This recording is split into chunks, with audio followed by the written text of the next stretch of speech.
여러분 안녕하십니까? EBS 초대석 정관용입니다. 오늘 스튜디오에는 많은 그림들이 있습니다. 오늘 이 서양 미술의 역사를 제대로 한번 공부해 볼 건데요. 한국의 곰브리치, 또 서양 미술사학계의 유홍준, 이런 별명으로 불리워지는 분입니다. 서양 미술의 역사를 시대별로 벌써 8권 책으로 펴내신 분, 한국예술종합학교 미술원 원장 양정모 교수 함께 만납니다. 어서 오십시오. 네, 반갑습니다. 네.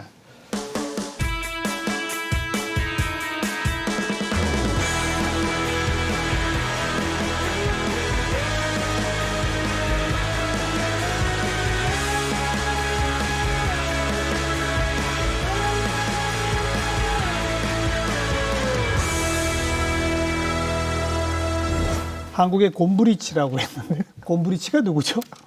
네, 우리가 보통 이제 서양 미술을 정할 때 제일 많이 읽는 책이 곰브리치의 서양 미술사라는 책입니다. 그렇죠. 그래서 가장 그러니까 서양 미술을 대표하는 학자가 곰브리치인데요. 네. 영광스럽게 제가 지금 한국의 곰브리치라는 타이틀을 가지고 있습니다. 네. 곰브리치란 분은 그 국적이 프랑스? 아닙니다. 원래는 오스트리아 출신의 오스트리아. 하지만 그 2차 세계대전 그 직전에 유태인이시거든요. 그래서 이제 영국으로 망명을 하셔서 활동을 하셨고요. 제가 런던에서 유학할 때 은퇴하셨지만 자주 뵀습니다. 네. 제가 이제 서양 미술의 역사를 시대별로 벌써 8권, 일종의 이제 통사를 쓰고 계신 거 아니에요? 그죠? 네. 맨 처음 책이 나온 게 2016년? 예, 맞습니다. 제가 2016년부터 지금까지 총 8권을 냈는데요. 거의 뭐 약 1년에 한 권씩 책을 내고 있습니다. 책 제목이 이제 난생 처음 한 번 공부하는 미술 이야기, 줄여서 난처한 미술 이야기라고 하는데요. 아마 미술의 세계에 처음 들어가시는 분들이 좀 쉽게 접할 수 있는 그런 이야기들을 조금 뭐라고 할까, 이야기를 즐겁게 해서 풀어가는 그런 시리즈입니다. 네. 그 서양 미술의 역사 전체를 한번 꿰뚫어서 정리해봐야겠다라는 생각은 언제부터 하신 거예요? 혹시 그 한국에서 1980년대 저는 이제 그때 이제 대학을 다녔습니다. 그러면은 그때 그 대학생들의 방에는 꼭 몇 권의 책이 있었는데요. 아놀드 하우저의 문학과 예술의 사회사. 맞습니다. 저도 읽었습니다. 네, 그랬을 것 같습니다. 예, 아마 비슷한 책으로 이제 서양 미술사의 곰브리치가 쓴 그 통사가 있는데요. 원시 고대부터 현대까지를 이렇게 쫙 문화예술로 정리하는 그런 책들을 접하고 나서 나도 한국의 곰브리치가 한번 돼보고 한국의 아놀드 하우저 같은 문학과 예술로 물론 제가 공부하는 거는 이제 미술사지만 미술로 이런 다양한 이야기들을 엮는 그런 작업을 시작을 했고요. 그러다 보니까 저가 이제 유학을 하면서부터 어떻게 하면은 통사를 쓸까 여기에 초점을 맞춰서 런던에서 유학할 때도 선생님한테 약간 핀찬을 들은 적은 있습니다. 왜요? 자꾸 엉뚱한 데 가서 수업 듣는다고. 예, 왜냐하면은 제가 그때 말씀을 드렸습니다. 제가 이제 서양에서는 공부하면 특정 시대, 특정 분야에 대해서 업적을 내야 되지만 한국에 와서 저는 조금 다양한 걸 해보고 싶어서 제가 전공은 르네상스지만 고대 미술사도 수업을 듣고 현대 미술사도 수업을 들었다는 거에 대해서 선생님이 지금도 이거 급한데 왜 자꾸 딴 수업을 듣냐고 하신 적이 한 분야만 파야 되는데 왜 전부 다 하려고 하느냐. 아무튼 근데 굉장히 일찍부터 그런 꿈을 꾸신 거군요. 한번 그 역사학자라면 역사학자들은 대부분 다 통사가 욕심이 있죠. 뭐 고대부터 현대까지 다양한 전문가들이 함께 힘을 합쳐서 쓸 수 있는 통사도 있지만 한 학자가 자기가 바라다보는 시선으로 이거 시간의 축을 쭉 꿰뚫는 그런 통사를 쓴다는 거는 중요하죠. 한 번쯤 도전해보고 싶고요. 알겠습니다. 그래서 제가 지금 거의 이제 2권을 남기고 있습니다. 원시 고대부터 시작해서요. 지금 17세기 바로크 미술까지 8권을 집필했습니다. 제 계획으로는 프랑스 혁명을 전후로 해서 시민사회가 열리고 지금 그 시민사회 어떻게 우리가 현대를 보냐라는 관점은 있겠지만 결국 혁명 이후 시민들이 이끌어가는 사회 속에서 미술문화가 어떻게 인류의 문명을 밝혔는지를 조망을 하고요. 현대로 넘어가는 큰 변곡점을 대비 있게 보여줄 수 있을 것 같다고 생각을 해서 네, 예, 맨 마지막은 한국입니다. 예, 한국 현대 미술을 어떻게 한국 현대 미술이 인류 문명과 함께 발을 맞춰서 진보해 왔는지를 맨 마지막에는 꼭 그 부분을 써서 알겠습니다. 제가 한국 미술사를 서양 미술사의 문맥에서도 위대하다는 것을 한번 설명해 보고 싶은 야망을 가지고 있습니다. 자, 오늘 한번 제대로 우리도 물론 짧은 시간이지만 서양 미술의 역사를 한번 쭉 개관해 봤으면 좋겠는데 네. 서양 미술의 출발은 어디서 잡습니까? 우리가 이제 서양 미술사를 처음을 딱 펴면 항상 등장하는 미술은 원시 구석기 동굴벽화 미술입니다. 놀랍게도 인간은 그림을 일찍부터 그려왔는데요. 그 동굴벽화 중에 제일 오래된 게 몇 년이에요? 사실 최근에 발견된 그 인도네시아의 슬라웨시 섬에서는 4만 년까지 되기도 봅니다. 4만 년 전? 네. 하지만 굉장히 고도의 정말 현대인들이 봐서도 정말 미술 같은 미술이라고 할 만한 미술들이 프랑스 남부 동굴에서 계속 발견되고 있고요. 그 중에서 뭐 가장 유명한 동굴벽화는 라스코 동굴벽화가 있고요. 또 피레네 산막 쪽으로 가면 스페인의 알타미라라는 그 굉장히 유명하죠. 그래서 다 외웠어요. 다 외울 정도로 우리가 이제 미술사 책에 등장하는데요. 하지만 우리가 익숙한 동굴벽화지만 좀 더 그 미술이 만들어지는 과정을 생각해 보면 감동적입니다. 실제로 이제 동굴 안에 울퉁불퉁한 안반을 이용해서 거기에 원시인들이 자신들이 구할 수 있는 미술 재료, 색깔 있는 흙, 목탄 이런 걸로 자신들이 어떻게 보면 도전하고 있는 세계를 짐승들, 들소들, 주로 동물들을 그려놨는데요. 사이즈도 크고요. 그게 동굴 안에서 그 안반의 형태와 이렇게 이어지는 식으로 굉장히 회화라기보다는 조각적인 입체적인 효과를 주는 작품들이고요. 제가 제 책을 쓰면서 꼭 동굴벽화를 실제 봐야겠다라고 생각해서 일부 공개하는 그 동굴벽화를 봤는데요. 제가 거기서 이제 미술을 공부하는 거에 대한 감동과 인간이 미술을 표현한다는 거에 대한 그 놀라운 능력에 대한 신뢰가 좀 생겼고요. 진짜 그런 감동이 옵니까? 그 까마득한 동굴 속에 어둡지 않아요? 물론 지금은 약간의 조명들을 통해서 볼 수 있게 되어 있는데 옛날에는 어두웠을 거 아니에요? 등잔 켜놓고 그림을 그렸다. 그렇죠. 그리고 거기에서 많은 고고학자들이 보기에는 신비한 의식을 했을 거라고 보는데요. 예. 동굴이기 때문에 울립니다. 소리가 울리죠. 그리고 거기에 등잔이 있고 사람들이 움직이면은 그 그림들이 실제로 살아있는 것처럼 생생하게 보였을 것 같다는 생각을 하게 됩니다. 이렇게 그림만 잘 그린 게 아니라 인간이 그런 그림을 그리면서 자신들의 의식을 갖다 변화시켰다라는 것들을 한번 들어가서 보시면 그 매력적인 공간입니다. 그 사이즈가 크다고요? 굉장히 큽니다. 실제 소만한 그림들이고 들소만한 그림들입니다. 이게 그러니까 우리가 미술사 책으로 봐서는 조그만데 상상하기 어려운 그런 알겠습니다. 부분인데. 근데 지금 발견이 안 돼서 그렇지 4만 년, 3만 년, 2만 년 전에 얼마나 많은 그런 벽화들이 있을지 모르는 거 아니에요? 모릅니다. 모르죠. 국내에서도 그런 그림이 하나 나오기를 저는 굉장히 많이 기대하고 있는데요. 그 미술 재료는 발견되고 있고요. 뭐 비슷하지만 반구대가 역사가 삼각화 맞습니다. 그거는 이제 바위에다 새겼기 때문에 그렇죠. 지금 잘 남아 있는 거고요. 그와 비슷한 암각화들이 국내에 많이 있기 때문에 우리도 언젠가는 동굴 속에서 물론이죠. 그런 그림이 나올 거라고 저는 기대하고 있습니다. 원시 시대 동굴벽화 등등 암각화까지를 포함한 수렵 채취 시절에 주로 수렵 대상이 되는 동물을 그린 것 이게 출발이로군요. 자, 그다음 이제 농업혁명이 시작되고 고대 문명이 이제 꽃피우기 시작하지 않습니까? 그럼 고대의 미술을 상징할 만한 거는 뭐라고 생각하세요? 제가 아마 한두 개를 작품을 뽑으라고 한다면 일단 이집트 피라미드도 미술로 볼 수 있죠. 건축물입니다. 건축이지만 건축도 크게 보면 미술의 한 분야니까. 그리고 또 하나의 그 고대 문명을 보여줄 수 있는 지표적인 작품이 있다면 저는 그리스 아테네 아크로폴리스에 올라가 있는 그 파르테논 신전을 한번 손꼽고 싶습니다. 우리가 피라미드 하면은 누구나 정말 경이롭게 생각하는 그 인류 문명의 고대 문명의 총화라고 할 수 있는데요. 피라미드가 아마 완성되었다면 지금은 위에 부분이나 이런 쪽이 조금 파괴된 상태지만 높이가 150m. 이 현대인도 150m 건물이라면 놀라운 정도의 높이인데 물론이죠. 이게 한 층을 3m 보면은 50층짜리 건물을 맞습니다. 돌을 쌓아서 올렸고요.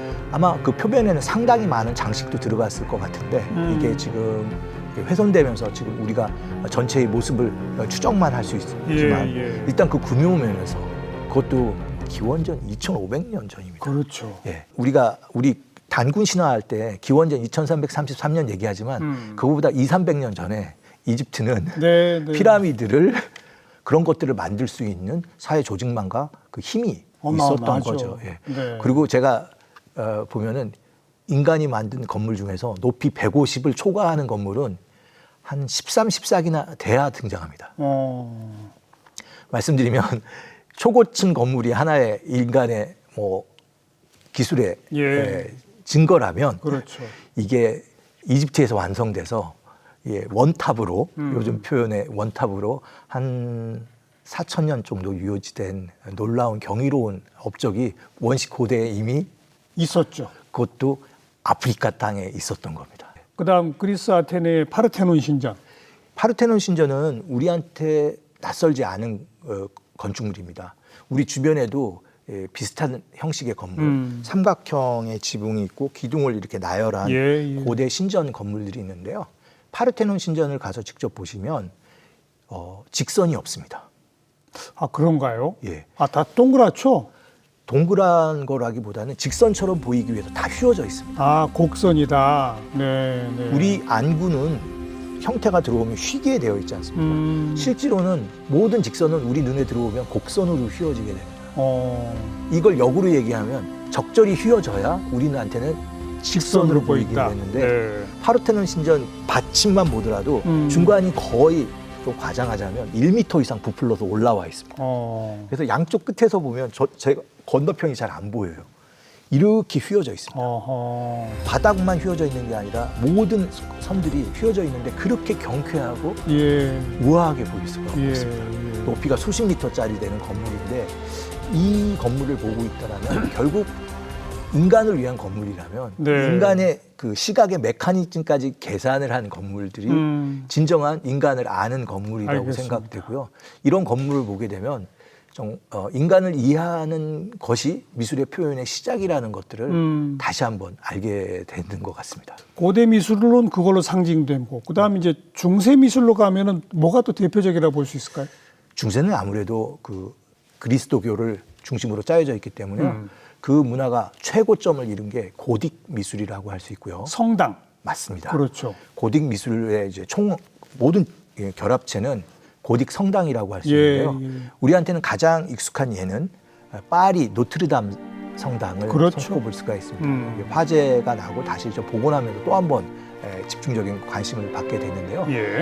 이 건물의 가장 중요한 부분은 놀랍게도 천장입니다. 천장. 이게 하늘 향해 있는 곳이기 때문에 그 중세인들이 그렇게 수학적으로 그 이해도가 높지는 않았음에도 불구하고 이 높은 천장을 갖고 싶어서 돌로 짜서 30m 이상 천장을 올립니다. 다 계속 올리죠? 계속.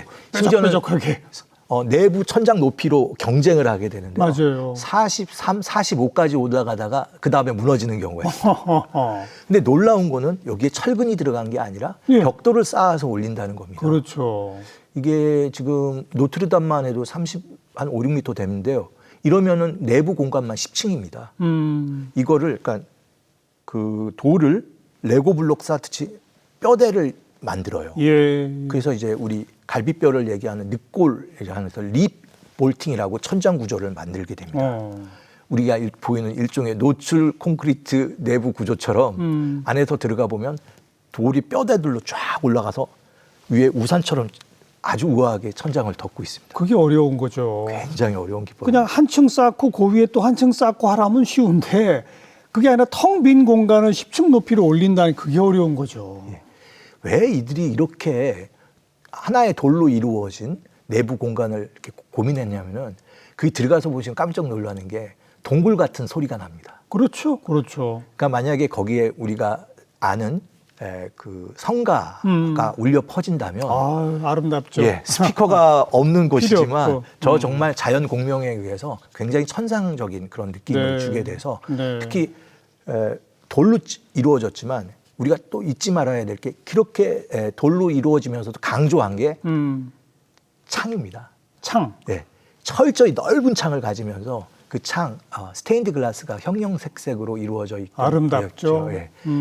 바깥에 있는 그 자연광이 스테인드 글라스를 통과하면서 완전히 보석처럼 빛나면서 이 내부 공간을 밝힐 때 그 들어가서 보시면 이러한 신비로움을 중세인들이 이걸 뭐 즐겼다고 하면 즐겼고 그들이 생각했던 어떤 이상향을 고딕 성당 안에서 아마 발견했을 거라는 맞습니다. 그런 말씀을 드릴 수 있을 것 같습니다. 아마 그 큰 성당 하나라면 웬만한 박물관보다 맞습니다. 더 많은 맞습니다. 곳이 미술품을 접할 수 있는 곳입니다. 하루 한 성당 보기도 사실은 버거울 때도 있는데요. 만약에 기회가 돼서 유럽에 있는 그런 성당을 가게 되면 좀 여유롭게 시간을 갖고 한번 보시는 것도 굉장히 좋을 것 같습니다. 그 안에 걸려 있는 제단화 등등 하나하나 좀 꼼꼼히 살피면서 그 모든 것이 합쳐져 있는 성당 그 자체가 중세를 대표하는 미술품이다. 맞네요. 네, 맞습니다. 맞네요.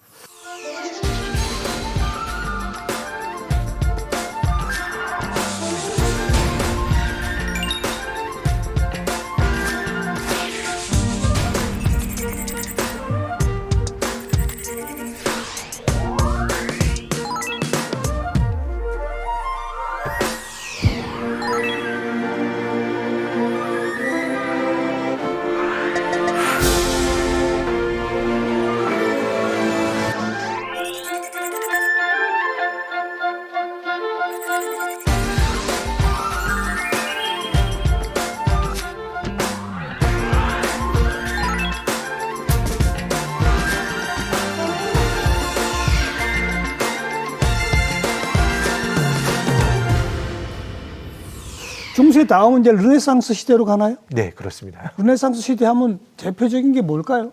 아마 하나 우리가 기억할 만한 어떤 작품을 손꼽으라면 보티첼리의 그 비너스의 탄생이라는 작품이 있습니다. 비너스의 탄생. 우리 눈길을 끄는 거는 이렇게 누드의 여성의 몸입니다. 맞습니다. 인간이 누드로 다시 등장한다라는 게 조금 놀라울 수도 있는데요. 사실 이 누드 미술이 고대에서부터 굉장히 많이 유행을 합니다. 그 인간을 우리가 바라볼 때 굉장히 극단적으로 인간을 미화하면 신에 가까워지는 것이죠.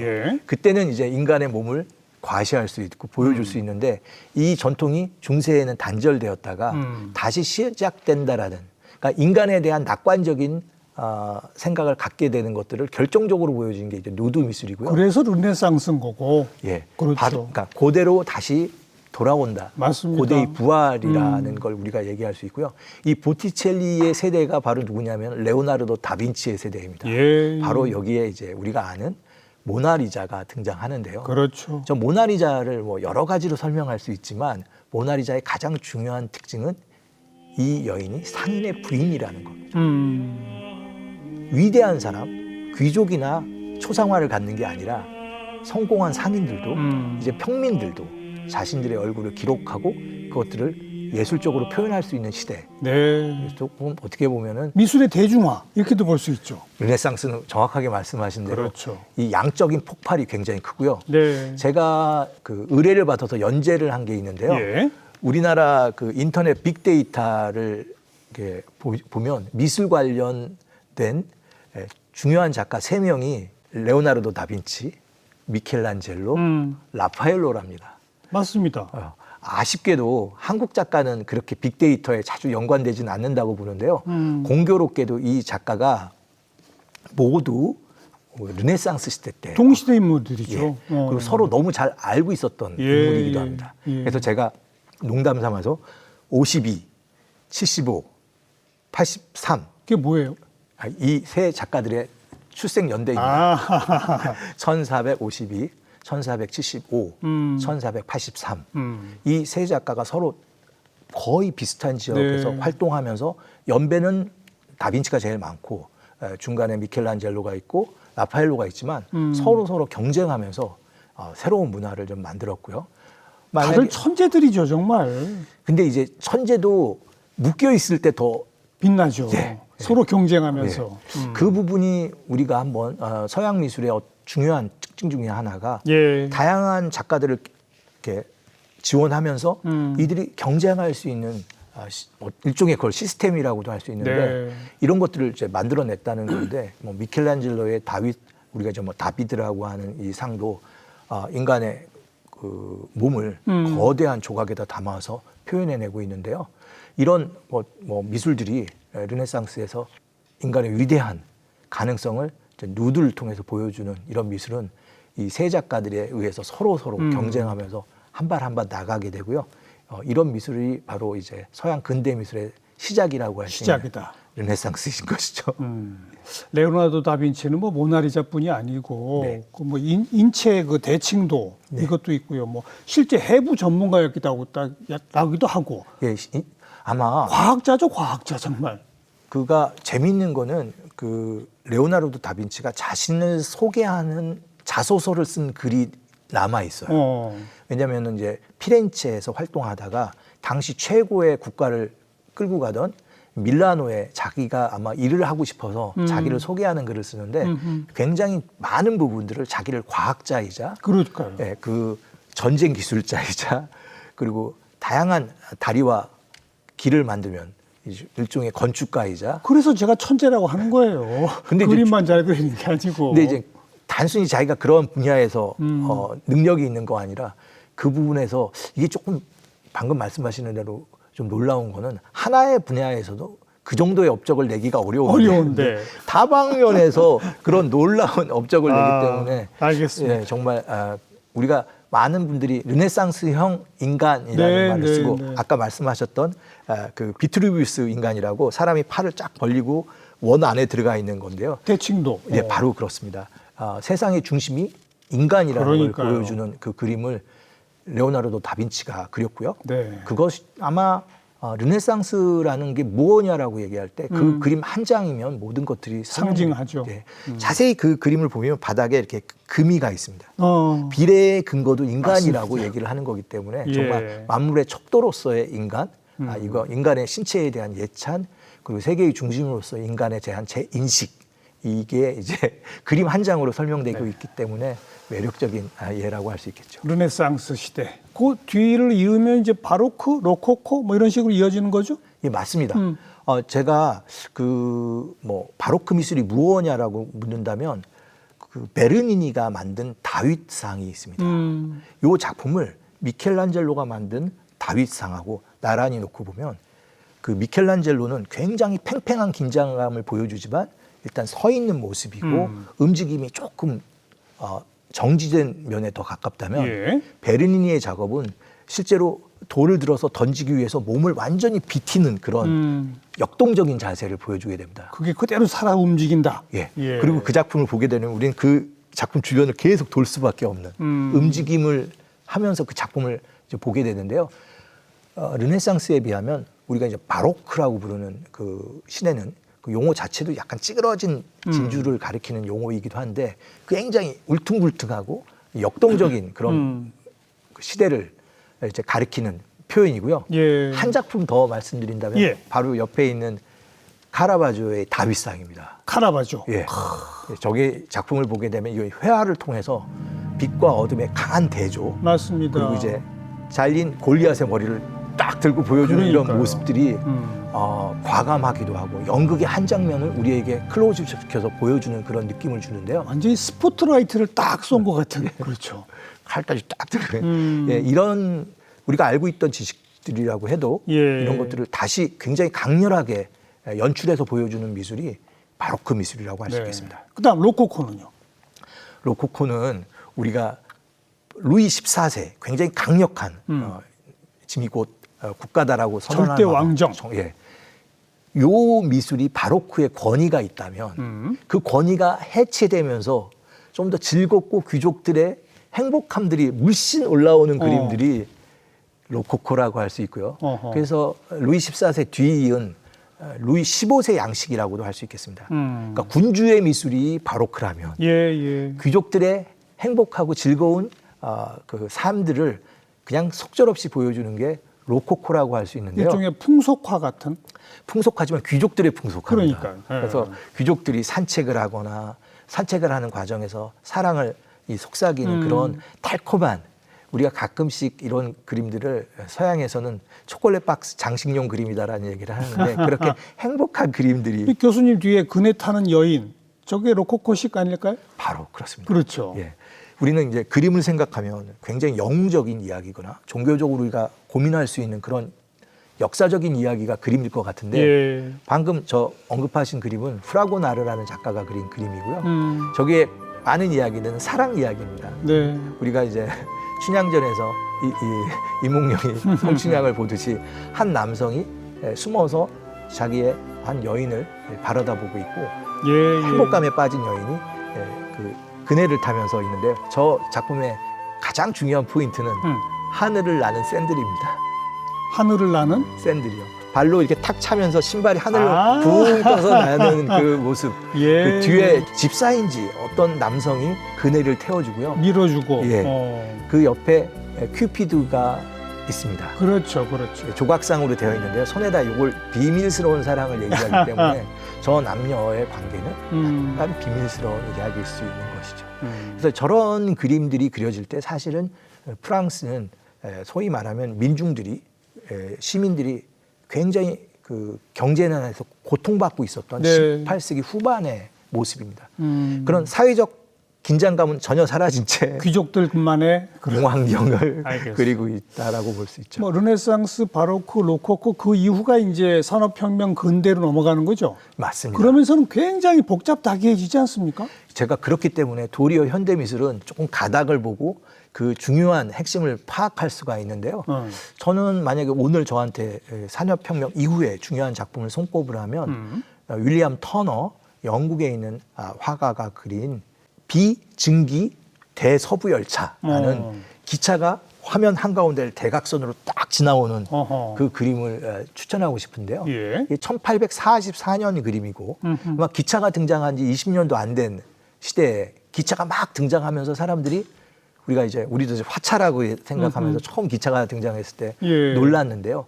그 기차가 그 당시 증기 기관으로 막 정말 증기를 뿜으면서 맹렬한 속도로 달려 나오는 것들을 이거를 감동적으로 그린 그림입니다. 그리고 실제 얼마나 놀랐겠어요. 기관차가 생긴 이후에. 그렇게 그런 쇠로 된 거대한 게 움직이고요. 근데 이제 갑자기 그 그림을 보면 깜짝 놀라는 게 약간 흐릿하고 안개 낀 영국 전형적인 날씨 속에서 기차를 타고 가는데 비가 오는 거예요. 그런데 문제는 그때까지 아직 여객 차량에 지붕이 없었습니다. 비 맞으면서 타고 간. 그래도 사람들이 거기에 이렇게 있는데 머리만 이렇게 점점점으로 표현하고 있는데요. 그래서 비와 증기라는 이 키워드가 나온 거는 그 증기가 뿜으면서 비가 오는데 그 바람 속에서 사람들이 그 속도를 맞으면서 나오는 그 감동을 그림 속에 집어넣었다고 할 수 있을 것 같습니다. 그리고 이제 뭐 19세기 말 이후로 되면서는 이제 추상화라는 새로운 개념이 등장하지 않나요? 그렇죠. 그 이전에는 추상화라는 게 없었죠, 그러니까. 사실 제가 그 추상화를 설명할 때 그 예로 드는 1870, 80년경에 있었던 한 그림을 꼭 소개를 하는데요. 미국 작가인데 미국에서 활동하지 않고 유럽에서 활동하다가 그 영국에서 전시를 한 작가가 있습니다. 제임스 휘슬러라는 작가입니다. 이 작가가 그린 작품 중에서 검정색과 금색의 야상곡이라는 작품이 있는데요. 막상 보시면 깜짝 놀라실 겁니다. 그냥 검정색 화면에 물감이 몇 개 이렇게 튄 거예요. 근데 이제 그 그림을 어떤 유명한 평론가 그 존 러스킨이라는 분이 보고 작품 가격이 얼마예요? 했더니 이게 지금으로 치면 한 3천만 원, 200긴이라고 한 거예요. 그래서 그분이 화가 나서 굉장히 유명한 평론가이기 때문에 글을 씁니다. 어릿광대의 장난을 물감을 던진 다음에 나한테 그 돈을 요구하는. 근데 지금 그 그림을 그만큼 이해를 못하는 거죠, 추상의 세계를. 맞습니다. 그러니까 그때 이제 법정 소송으로 갑니다. 왜냐하면 이 휘슬러가 가만히 있지 않고 모독죄라고 이제 걸어서 소송을 하게 되고 굉장히 유명한 사건이라고 할 수 있는데 그것을 대화를 한번 우리가 참고할 만합니다. 이 휘슬러를 대리한 변호사가 며칠 걸려서 이 그림을 그렸냐라고 이제 물어봐요. 그때 이제 휘슬러 그 작가가 하루 걸렸는데 이틀 그 다음 날 조금 터치했으니까 이틀 걸렸다고 하니까 그 당시 이제 빅토리아 시대고 사람들이 노동의 신성한 가치를 중시하던 때니까 아니 이틀 그리고 가격을 3천만 원 받는 이걸 물으면 이게 말이 되냐고 하니까 그때 휘슬러가 뭐라고 했냐. 그게 이틀 그린 게 아니라 이 그림을 그 위해서 난 지금 끊임없이 지금까지 준비해왔고 그렇죠. 그거의 결과로 이 작품 생각해 온 거죠. 바로 그겁니다.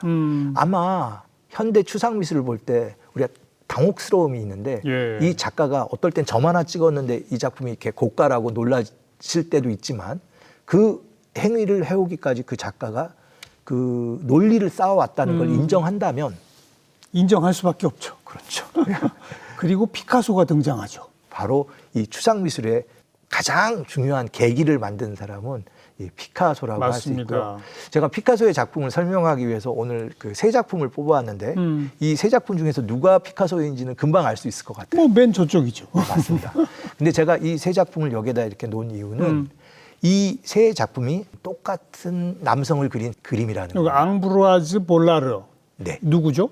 프랑스 파리에서 활동하던 아트 딜러. 그림을 사고 파는 사람이니까요. 예. 화가들한테는 굉장히 중요한 사람이죠. 그러니까 르누아르도 그리고 세잔도 그리고 피카소도 그렸군요. 그 중요한 시대에 그림을 사고 파는 역할을 하면서 네. 작가들하고의 관계가 굉장히 많이 있었고 그 작가들의 고마움으로 다 그림을 한 번씩 그려줬는데요. 너무 다르네요. 예. 어떻게 만약에 우리가 다시 이 시대로 돌아간다면 어떤 분에게 어떤 화가한테 초상화를 아이고 뭐 너무 달라요. 르누아르는 아무튼 그냥 사실적이고 네. 세잔느는 뭔가 이렇게 느낌이 강하게 자기 식으로 해석했고 피카소는 완전 추상 입체.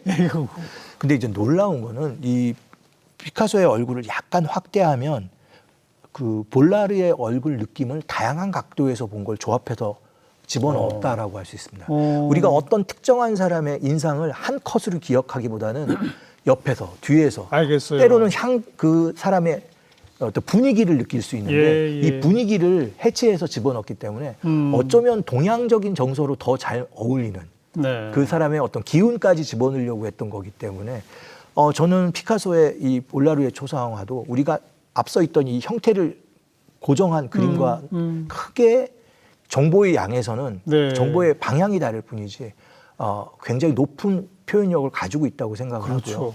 바로 이런 미술이 있기 때문에 네. 예, 현대의 어떤 다양한 우리의 감성을 또 화가들이 단순히 한 컷의 장면으로 집어넣기보다는 다양한 해석을 통해서 인류 현대 문명을 또 표현하고 있다고 생각을 합니다. 그 추상화 또 입체파 피카소까지는 뭐 그냥 이렇게 받아들이는 분들이 많은데 이게 좀 더 나가면 이제 설치 미술의 시대까지 오면서 네.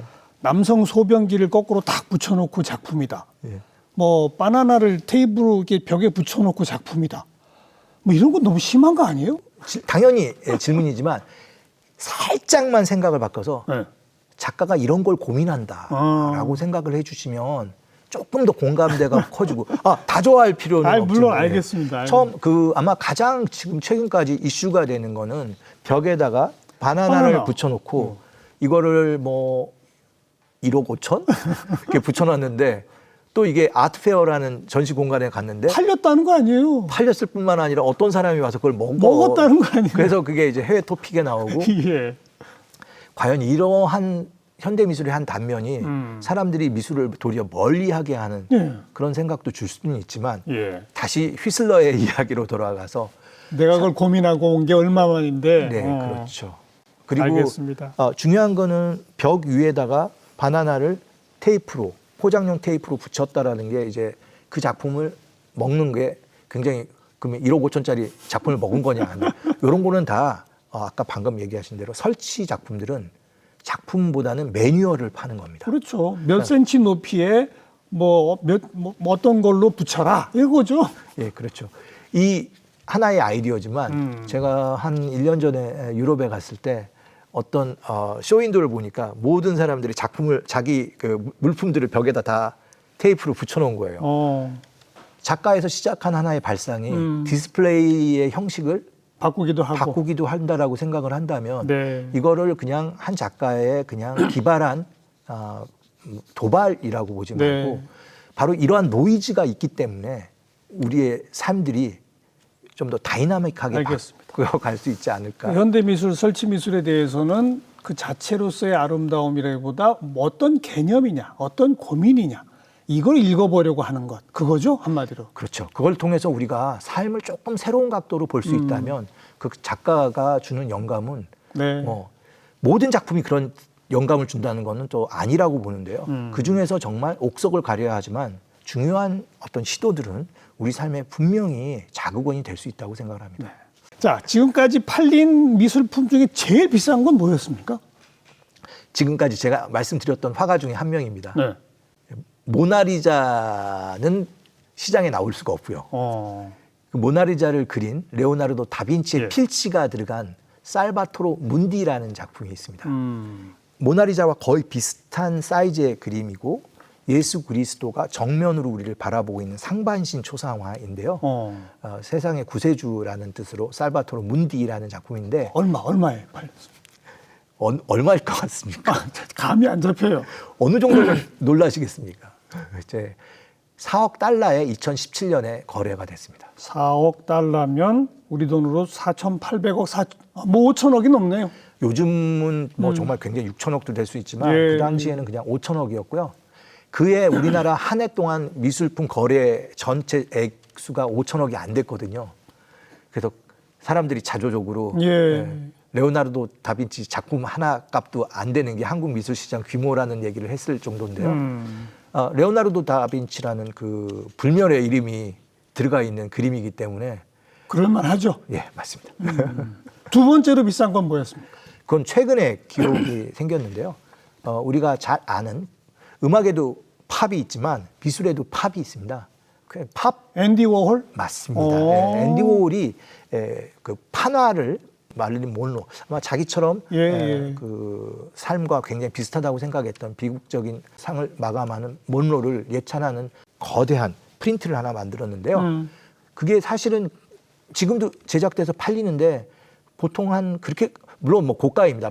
프린트 치고는 뭐 1, 2억 원 정도 할 수 있는데 그 고가로 낙찰된 그 작품은 실제로 그 앤디 워홀 스튜디오에 한 행위 여성 작가가 와서 이 작품을 싸도 될까요?라고 물어봤다는 거예요. 근데 이제 그 워홀은 우리가 이제 사진을 찍을 때도 이 슈즈라는 말을 쓰기 때문에 사진을 찍는다는 말로 하는데 진짜 총을 꺼내서 쏜 겁니다. 아, 그래요? 그런 사연이 들어가 있는 시리즈이기 때문에 굉장한 이렇게 주목도를 받고요. 그 주목도 때문에 놀랍게도 2억 달러에서 살짝 낮은 가격에 낙찰이 됐습니다. 아, 대단하네요, 앤디 워홀도. 굉장한 예라고 할 수 있고요. 예, 아마 이런 얘기를 하면 정말 저런 그 우리가 상상할 수 없는 가격에 거래되는 미술 이야기가 도리어 미술을 좀 낯설게 본다고도 할 수 있지만 근데 아무튼 뭔가 역사적 스토리들이 많고 그 귀중도가 높을수록 비싸긴 건 맞네요. 작품도 중요하지만 그러니까요. 그 작품의 격을 높이는 거는 결국 이야기입니다. 그러니까요. 이야기를 제가 그래서 잘 해보려고. 우리 교수님이 개인적으로 제일 좋아하는 작품들은 어떤 것들입니까? 한 세 개만 꼽으시라면.